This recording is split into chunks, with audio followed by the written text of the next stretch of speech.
दायक क्षण वो हैं कि हम गुरु के संपर्क में रहें।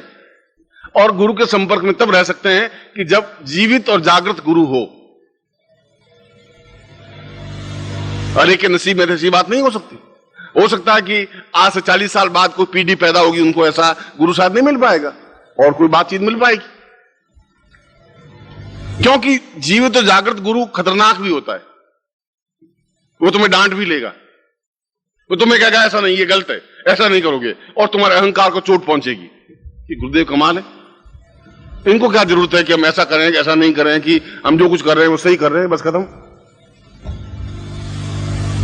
इसलिए जीवन का आनंद भी वो है कि हम उनके पास रह सकें, उनकी सामीप्यता अनुभव कर सकें, उनकी सेवा कर सकें, उनमें श्रद्धा पैदा कर सकें, उनमें समर्पण पैदा कर सकें। और ये काम सबसे कठिन काम है। कठिन काम यह है कि मैं 3 दिन बाद आपको बता दूंगा कितना कठिन काम है। आप चले जाएंगे उधर, मैं चला जाऊंगा उधर, मैं बड़ी आवाज दूंगा, आप मेरे पास आएंगे नहीं, फिर वो क्षण नहीं मिल पाएंगे, आएंगे भी नहीं, संभव भी नहीं। वो क्षण तो मिले हैं और हम उसका लाभ उठा नहीं पाएंगे। और जब गुरु को प्राप्त कर लिया तो हमारे शास्त्र में कहा गुरु ब्रह्मा गुरु विष्णु गुरु देवो महेश्वर, या तो शास्त्र झूठे हैं, ये लाइन उनको लिखनी नहीं चाहिए थी। और लिखी है कि गुरु ब्रह्मा है, गुरु विष्णु है, गुरु रुद्र है, तो फिर अलग अलग देवताओं की पूजा करने से कोई फायदा भी नहीं। फिर एक गुरु है ही, हम उनकी पूजा, उनकी साधना, उनकी आराधना कर लें और वह सब कुछ प्राप्त कर सके। गणपति ने भी ऐसा ही किया। जब देवता सब इकट्ठे हो गए और सब देवताओं ने कहा कि जब पूजन कर्म प्रारंभ हो तो सबसे पहले किसकी पूजा की जाए? विष्णु ने कहा मैं बड़ा हूं, शंकर ने कहा कि मैं तो सबसे बड़ा हूं ही, तो सबसे पहले मेरी पूजा होगी। ब्रह्मा ने कहा मैं तो आदि करता हूं, जगत की उत्पत्ति मैंने की है, सबसे पहले मेरी पूजा होनी चाहिए। इंद्र ने, वरुण ने, यम ने, कुबेर ने, सबने अपने अपने दावे पेश किए। इनका ऐसा नहीं, यह कोई कसौटी नहीं है। कसौटी यह है कि जो पहले पूरी पृथ्वी का एक राउंड काट लेगा, पूरा पृथ्वी का एक परिक्रमा कर लेगा, और पूरी पृथ्वी की परिक्रमा करके जो पहले वापस यहां आ जाएगा वो सबसे प्रधान देवता माना जाएगा।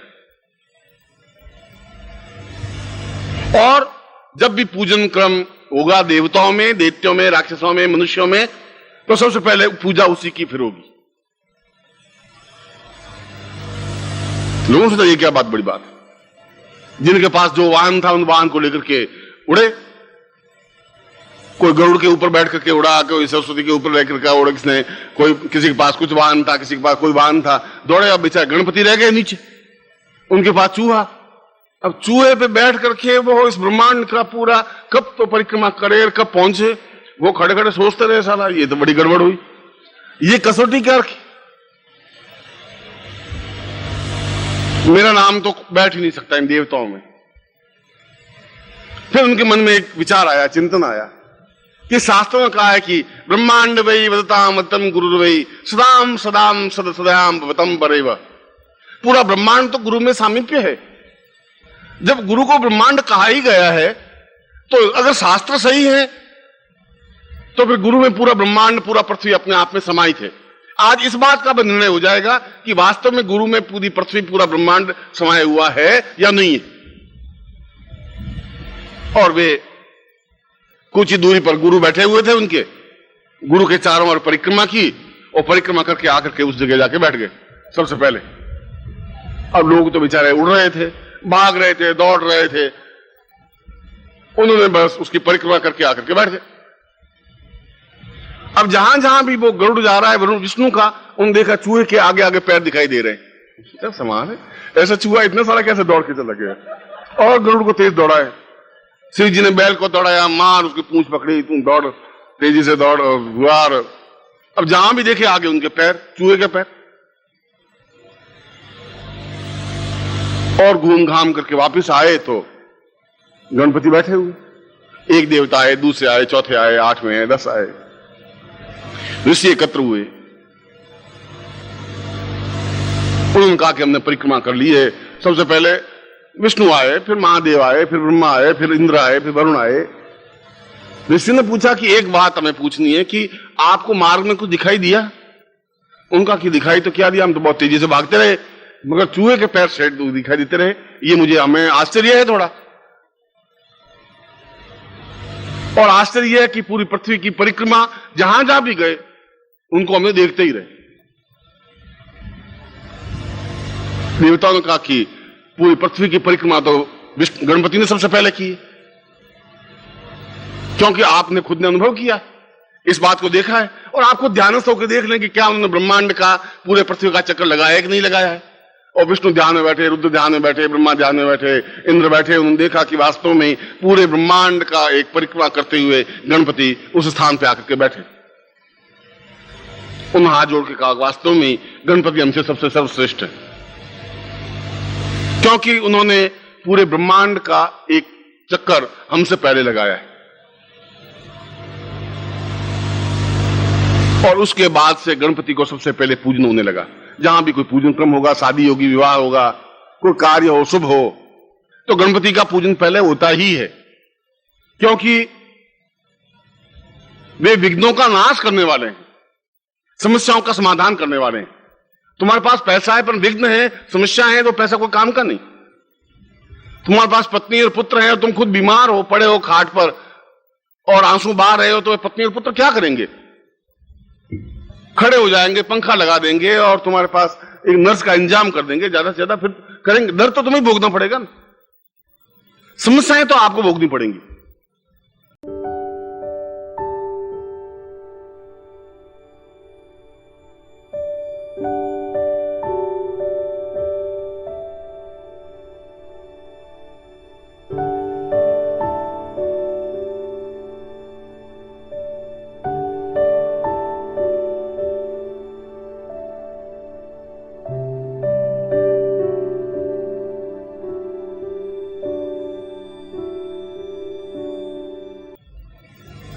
इसलिए कुछ प्राप्ति से पहले हमारे जीवन के अभाव दूर हो जाएं, हमारे जीवन में जो अविद्या है, हमारे जीवन में जो कुतर्क है, हमारे जीवन में जो कमी है, जो न्यूनता है, वह दूर हो जाए। वह दूर हो जाए तो सब कुछ प्राप्त हो जाएगा। और इन सबको दूर करने के लिए केवल एकमात्र देव गणपति। इसलिए गणपति की साधना देवताओं ने भी सर्वश्रेष्ठ कही है। और आज जब मैंने प्रवचन का प्रारंभ किया तो मैंने कहा कि ये जीवन में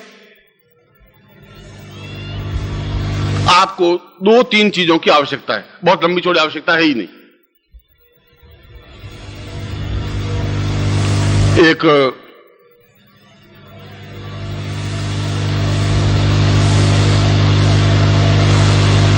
एक व्यक्ति ने, चंदूलाल जी ने एक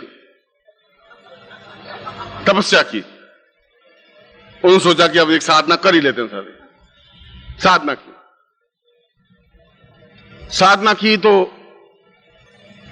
घनघोर साधना, साल भर साधना की। लक्ष्मी प्रकट हुई, लक्ष्मी की साधना की थी।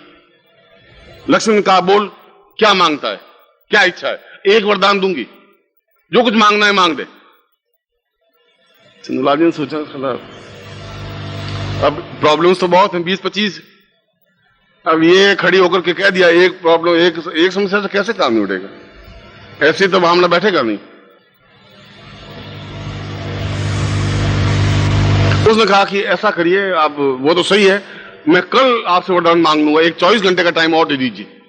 कुछ एकदम से मेरी बुद्धि का एकदम आप तो अचानक आ गए। पहले आती हैं, घुंघरू बजाती, ठुन ठुन करती हैं, कुछ मालूम पड़ता है कि अब आ रही हैं, चुनचुनाट हो रही है, तो कुछ एकदम से मैं थोड़ा सतर्क सजग होता, आप तो खड़ाक से आके खड़ी हो गई। ऐसा मत करिए, कल से बात कुछ होगी। लेकिन सोचा चलो कल मांग लेना, पर एक मांगना तो अच्छा। उन्होंने सोचा कि पहले तो भूखे मर रहे हैं सारे, खाने की रोटियां नहीं है, तो पैसा मांग लें, 20-25 लाख 50 लाख रुपए मांग लेते। घर गए तो पत्नी मिली। उसने कहा कि मैं जिंदगी में मतलब तुमसे सलाह लिए बिना कोई काम करता नहीं हूं, और आज अब क्या है कि मैंने तपस्या साधना कर ली थी चुपचाप, लक्ष्मी आ गई। ये लक्ष्मी कौन है? पड़ोस में रहती है, ये कहां से आई? ये नाम तो सुना ही नहीं। उसने कहा वो तुम ऐसे तुम डाउट मत कर, ये जगदम्बा लक्ष्मी वो है। उसने कहा कि एक वरदान मांग दे। वरदान क्या, शादी किए हुए 18 साल हो गए, लड़का एक ही हुआ नहीं। जैसे तुम थे ठूंठ की तरह, मैं भी ठूंठ की तरह रह गई। एक लड़का मांग दे। साला लड़का मांगे कि वो 5 लाख रुपए मांगे। अब बातें दो, प्रॉब्लम दो। अब उसने कहा एक। उसने कहा लड़के का क्या करना है? उसने कहा दिमाग खराब हो गया, मरने के बाद अग्नि कौन देगा? जो लड़का ही नहीं है जिंदगी में, तब दूर बेकार है। तुम्हारे साथ शादी करने मेरे बेकार हो गया। कहीं और जगह शादी करता तब 10-12 बच्चे होते मेरे। उनका अच्छी तुम अल्लाह मत कर। अब 12 घंटे बीतने दे आराम से। अब साधना की हुई है, मेरे दिमाग इसमें तपा हुआ है। उन्होंने सोचा कि मां घर में बैठी हुई है, मां से पूछ लें, वो अनुभवी है, 70 साल की है। मां के पास गया। उसने कहा कि मां ऐसा है कि मैं साधना की थी, लक्ष्मी प्रकट हो गई। तो उसने एक चीज मांगने के लिए कहा कि कोई वरदान मांग ले, मैं दे दूंगी। उसने कहा बेटा मेरी आंखें नहीं है, अंधी हूं मैं, और आंखों के बिना कुछ भी नहीं है, ठोकरें खाती रहती हैं। तेरी पत्नी तो कुछ सेवा करती नहीं ज्यादा। अब मेरे कितनी प्रॉब्लम होती है, बाहर जाती हूं, जंगल में जाना होता है, अंदर जाना होता है, तो कपड़े पहनने होते हैं, तो तू मेरे लिए आंखें मांग ले, तू सपूत बेटा है।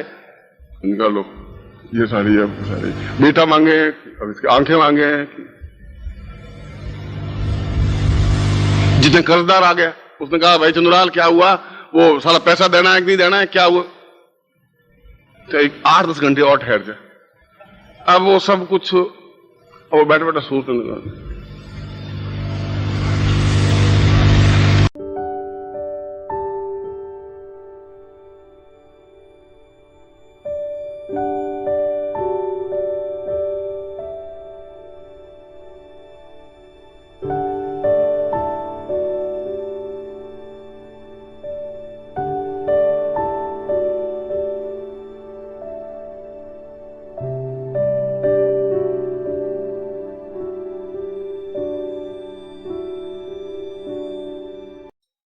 ओम परम तत्वाय नारायणाय गुरुभ्यो नमः।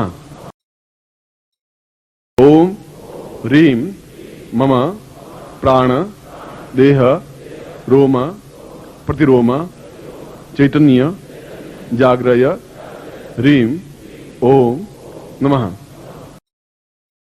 ओम भूर्भुवः स्वः तत्सवितुर्वरेण्यं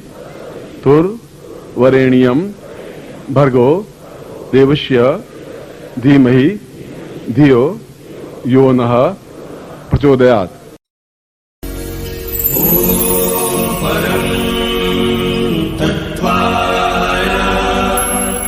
नारायणाय गुरुभ्यो